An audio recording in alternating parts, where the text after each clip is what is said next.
Bueno, yo te quería preguntar primero, Juan, cómo ha sido la adaptación al cine de tu obra de teatro, cómo la has Sí. vivido y nada, cómo ha sido el resultado con Paula aquí, bueno, que es poesía en imagen, además. Claro, pues empecé a vivir esa adaptación cuando hace años, unos 10 años, recibo un mensaje de alguien en ese momento para mí desconocido, aunque ya tenía una trayectoria cinematográfica que yo con vergüenza debo decir que en ese momento ignoraba, y era un mensaje en que expresaba respeto hacia mi pieza teatral La lengua en pedazos que había visto en escenario, y en que ya ella eh, mostraba su capacidad y sus intuiciones para llevar ese material, para partir de ese material para construir una película. Recuerdo que ese mensaje ya mostraba a alguien que me parecía profundamente culto, se notaba que era alguien no solo conocedor de Teresa, sino con una enorme sensibilidad y con extraordinariamente curiosa, y además alguien con gran pasión. Acompañaba ese mensaje con algunas imágenes que servían de referencia para ilustrar aquello que ella empezaba a imaginar.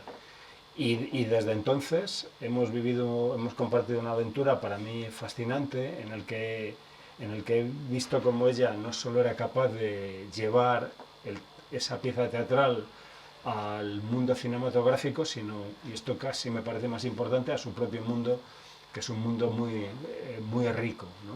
Ujú, Intelectual y estéticamente. ujú.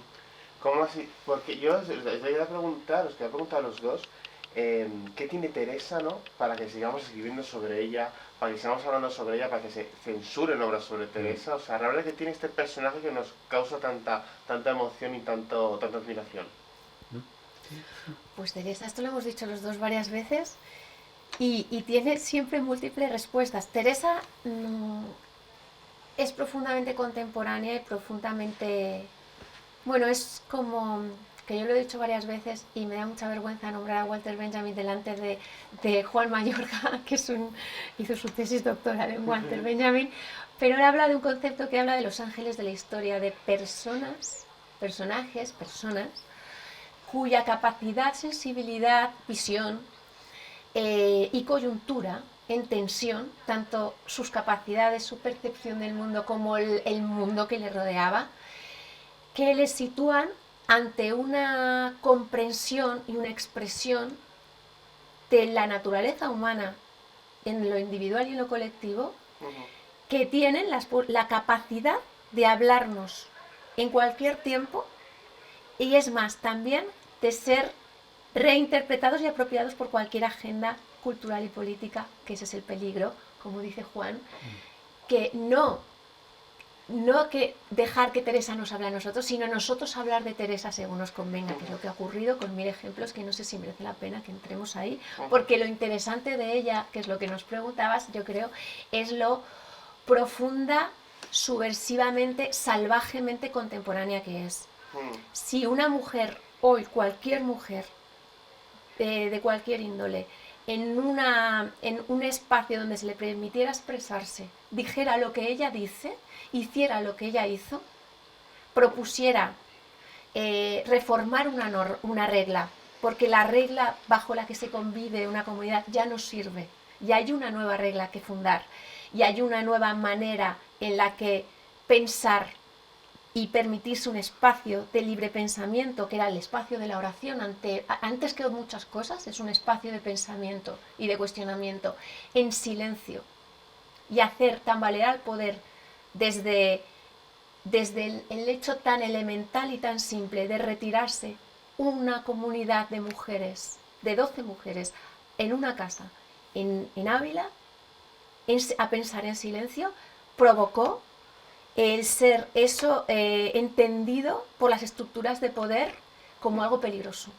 Eso es algo profundamente contemporáneo, es profundamente contemporáneo su manera de expresar la necesidad de volver o intentar ser iguales, iglesia, casa, mundo, han de ser casa de iguales, la necesidad de repensar el espacio o la voz de las mujeres, la necesidad de pensar el silencio y la expresión y la manera de conducirte. Si lees te conducirás, si te leen te conducirán. Está hablando a un mundo como el nuestro, regido por las fake news. Sí. Esa frase es más contundente que nada, que ninguna otra que yo haya escuchado sobre eso. Condúcete con tu propia dimensión crítica, con tu propia construcción de tu propio pensamiento. Sométete a tu propia duda, la duda como el eterno motor que la cuestiona permanentemente, que la empuja y hace avanzar, y les hace avanzar a todos los que tiene alrededor, desestabilizándoles. Es alguien, es que es apabullante, ella es abismal como los abismos a los que se asoma, ella en sí misma. Es inabarcable y tiene además la capacidad de usar la palabra con tal precisión, con tal tensión.